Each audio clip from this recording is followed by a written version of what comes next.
Hello hello सुस्वागतम स्वागतम बोलायला माझ्या तमाम रसिक बंधू भगिनींना शाहिरी मानाचा मुजरा करतो आणि माझ्या दुसऱ्या बोलायला सुरुवात करतो. बरं शॉर्टकट गोवाना जायचं आहे मुंबईत उद्या शो आहे 4 हा शॉर्टकट जास्त नको आधी वाजव पोर येऊ दे.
अनंत गोटम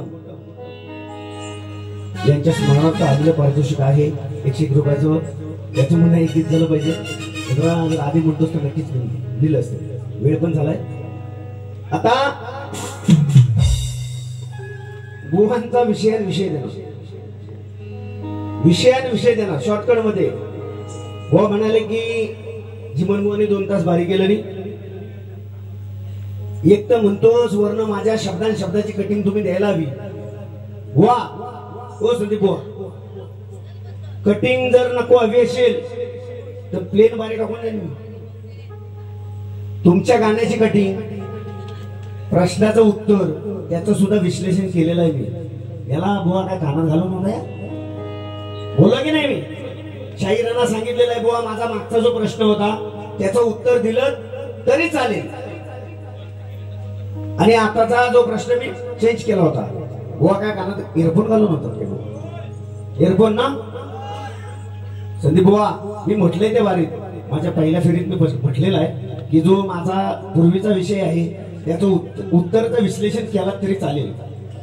सुदेश काका बोल की असं ते बुवाने ऐकलेलं काका म्हणले असं